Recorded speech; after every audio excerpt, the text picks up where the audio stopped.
Good morning, everybody. This morning's devotion is coming from Paul's letter to the Colossians. It'll be our new series for the next few days.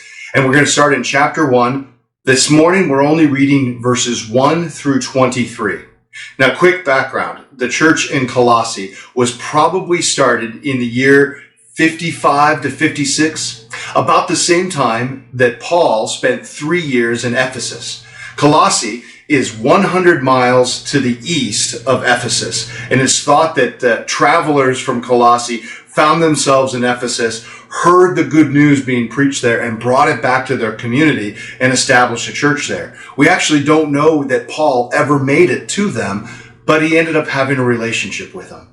Now it's probably the year 62, and Paul is likely in Rome in prison at this point, and he wrote a letter. Actually, he wrote 3 letters: Philemon, Ephesians, and Colossians, and he sent them out by way of the same courier. And each one of those letters is responding to stuff going on in their lives. And in the case of the folks there in Colossae, it would seem that there were some false teachings. As we look at the text, we see him mention things about false teachings, but we don't exactly know what the false teaching is. There are a bunch of guesses as to what it might have been, and the one that seems to rise to the top is the idea that the people there in Colossae were calling on angels to protect them from demons.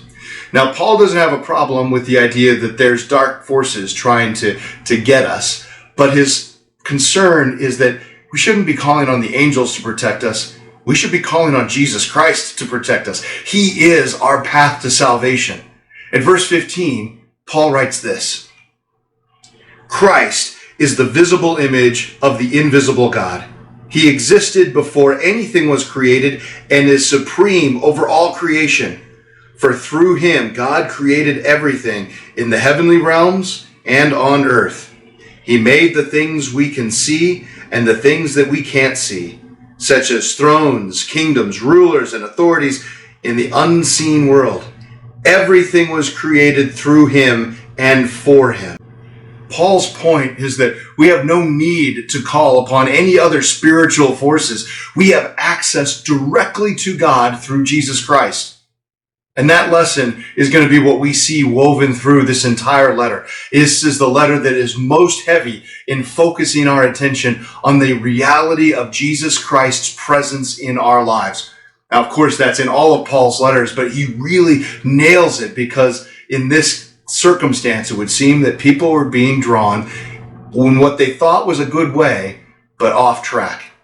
So as you go through your life and think about the challenges you have in your days, remember, it is Christ that gives us salvation. The name Jesus literally translates to Yahweh saves. Jesus is a part of our lives. By way of the Holy Spirit, we experience Jesus in everything we do, and we have access to our Father.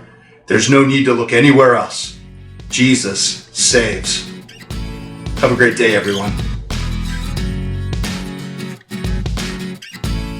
If these devotional videos are helpful to you, subscribe to our channel and click the notification button so you know when we post a new video.